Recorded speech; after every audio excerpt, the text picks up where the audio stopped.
हमें बताइए इस बाजार में आपके पसंदीदा सेक्टर्स कौन से हैं? धन्यवाद प्रशांत जी आपका। ईटीनाउ स्वदेश के दर्शकों को सादर प्रणाम, शुभ दिन। हमारे मित्र लक्ष्मीकांत जी आपको भी सादर प्रणाम और शुभ दिन हमारे तरफ से।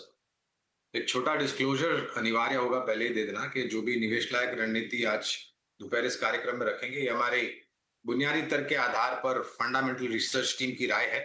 इसमें हमारी कंपनी जीवजित अथवा मेरा कोई व्यक्तिगत निवेश नहीं है, ना ही किसी प्रकार का वित्तीय लाभ मिलता है, ना ही किसी प्रकार का कॉन्फ्लिक्ट ऑफ इंटरेस्ट। लेकिन इसी स्तर पर राय हम हमारे क्लाइंट्स को देते हैं, संभव है कि उनका निवेश हो। तो प्रशांत जी देखिए, ये दायराबंद कारोबार और मैं काफी हद तक सहमत हूँ जो दायरा लक्ष्मीकांत जी ने बताया है बाजार को लेकर के। और क्षेत्र के आधार पर और खबरों के आधार पर स्टॉक स्पेसिफिक उतार चढ़ाव हमें काफी देखने मिला है और आने वाले संभव है कि आने वाले समय में भी देखने मिले। कहाँ पर निवेश करना है, तो निवेश करने का ना क्षेत्र के नाम लेने से पहले मेरे ख्याल से जो हमारा नजरिया है आने वाले समय का, पहले तो 10 जनवरी से तीसरी तिमाही के नतीजे आना शुरू हो जाएंगे। अनुमान है कि दूसरी तिमाही से बेहतर होंगे और उसके पश्चात बजट। तो तीसरी तिमाही के नतीजे क्षेत्र के आधार पर अगर आपको निवेश लायक रणनीति बनानी है, तो लंबी अवधि के लिए हमें लग रहा है कि वित्तीय क्षेत्र, सरकारी बैंक, निजी क्षेत्र बैंक, मजबूत एनबीएफसी, अभी आप श्रीराम फाइनेंस का जिक्र कर रहे थे, आज अपने जीवन का नया सर्वोच्चम स्तर उसने छुआ है। इसके अलावा आईटी क्षेत्र अच्छा लगता है, रक्षा क्षेत्र, शेयर बाजार से जुड़ी हुई कंपनियां, कैपिटल गुड्स, इंजीनियरिंग, ऑटोज और सीमेंट। तो ये कुछ प्राथमिकता वाले क्षेत्र है जहां पर नतीजों के आधार पर हमें लग रहा है कि निवेशकों को एक रणनीति बना करके इन सब क्षेत्र में दिग्गजों से शुरुआत करके कुछ चुनिंदा मझौले शेयरों में निवेश करना चाहिए। और हमें यह भी लग रहा है कि अगले हफ्ते क्रिसमस है प्रशांत भाई, तो वो जो विदेशी संस्थागत निवेशकों का बिकवाली का दौर चल रहा था और डॉलर की मांग की वजह से जो रुपए में हम कमजोरी देख रहे थे, तो वो विदेशी संस्थागत निवेशकों की जो बिकवाली अब धीरे धीरे करके थम जाएगी और शायद उसकी वजह से रुपए में थोड़ी बहुत स्थिरता आ सकती है डॉलर के मुकाबले। तो ये है राय सेक्टर स्पेसिफिक जो साफ तौर पर नजर आती हुई। बढ़ते हैं आगे, दादा जी का सवाल लेते हैं। एनएचपीसी इनके पास है, लॉन्ग टर्म के लिहाज से जानना चाहते हैं गौरांग सर, आप बताइएगा। 52 शेयर हैं, 90 रुपए के प्राइस पे, लॉन्ग टर्म का नजरिया और हल्का नुकसान यहाँ पे होता हुआ। भाई, ऊर्जा उत्पादन को लेकर के सरकार की काफी सारी नई रणनीति जो है और नीतियां जो है वो सामने आई है। और हाल ही में हमने माननीय प्रधानमंत्री जी से सुना था कि परमाणु से ऊर्जा की उत्पादन की जो बात करी है, आने वाले भविष्य में एक बहुत बड़ा बदलाव ऊर्जा उत्पादन करने वाली कंपनियों को लेकर के आएगी।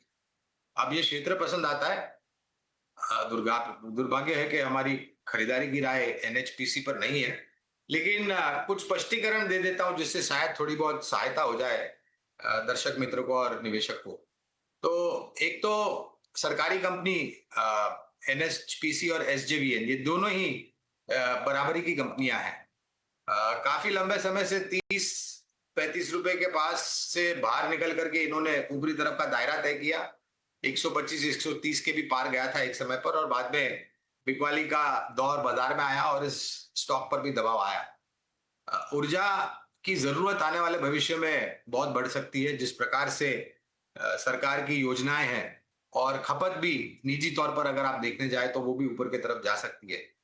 जो पहले दिक्कतें थी ऊर्जा उत्पादन कंपनी को लेकर के वो भी दूर हो गई है और स्टेट इलेक्ट्रिसिटी बोर्ड की परिस्थिति, वित्तीय परिस्थिति भी काफी सुधर गई है।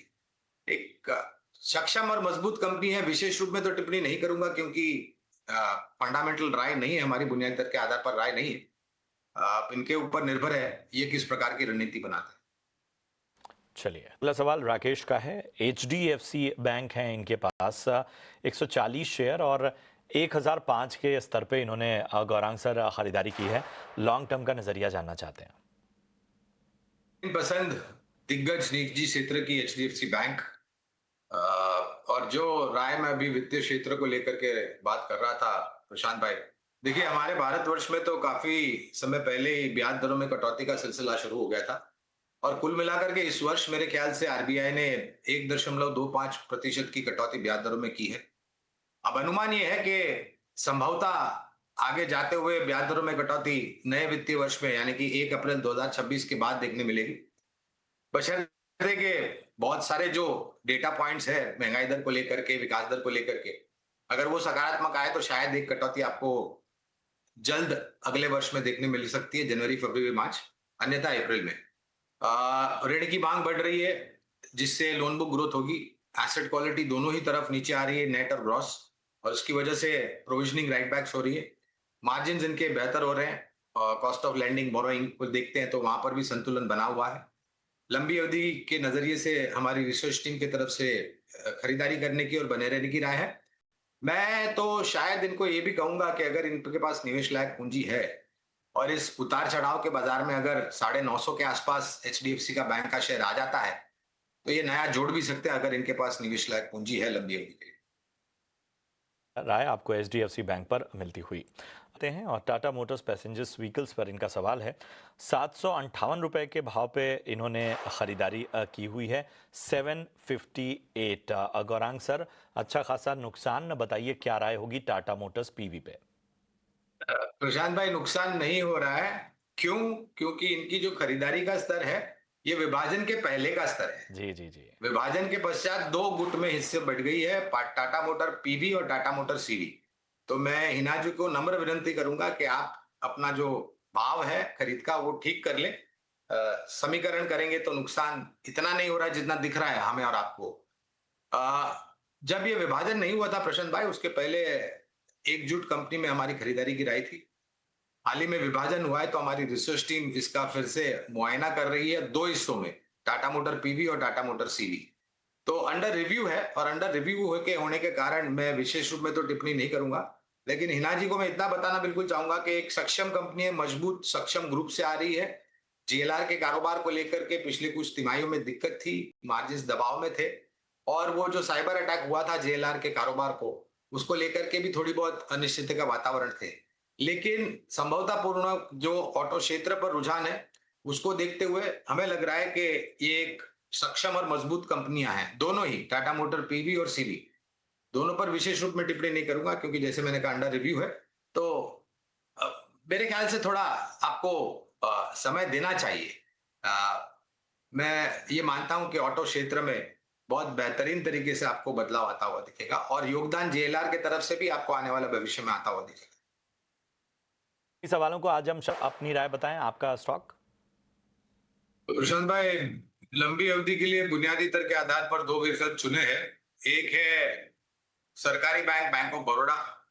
काफी लंबे समय से राय निवेश की रही, और पिछले कुछ तिमाहियों में जो नतीजे आए हैं प्रशांत भाई बैंक ऑफ बड़ौदा के, वो बहुत ही सराहनाजनक है। और ये भी एक ऐसा स्टॉक है जो अपने जीवन के सर्वोच्च स्तर के आसपास कामकाज कर रहा है। फिलहाल तो जो लक्ष्यांक निर्धारित किए हैं अनुमानित, वो करीबन 325 के आसपास है। लेकिन कहना अनिवार्य होगा कि अगर नतीजे बेहतर आए तो इस लक्ष्यांक में ऊपर की तरफ हम परिवर्तन करेंगे। दूसरा विकल्प है थोड़ी बहुत कैपिटल गुड्स, इंजीनियरिंग और डिफेंस रिलेटेड कंपनी है, सायंत डीएलएम लिमिटेड। यहाँ पर भी खरीदारी की राय है। ऑर्डर बुक काफी सक्षम और मजबूत है, और उतनी ही अनुभवी कंपनी है उस ऑर्डर बुक को एग्जीक्यूट करने के लिए। ऑर्डर बुक एग्जीक्यूट होता है तो जाहिर है आय और शुद्ध मुनाफे में एक सकारात्मक असर आने की संभावना है। 525 के आसपास के अनुमानित लक्ष्यांक है, और अगर नतीजे बेहतर आए तो यहाँ पर भी लक्ष्यांक में ऊपर की तरफ परिवर्तन होगा। तो यहाँ पर राय आपको मिलती हुई गौरांग सर की तरफ से। शुक्रिया करेंगे गौरांग सर, बहुत बहुत धन्यवाद लक्ष्मीकांत जी आपका भी इस चर्चा में जुड़ने के लिए। और फिलहाल अगले हफ्ते की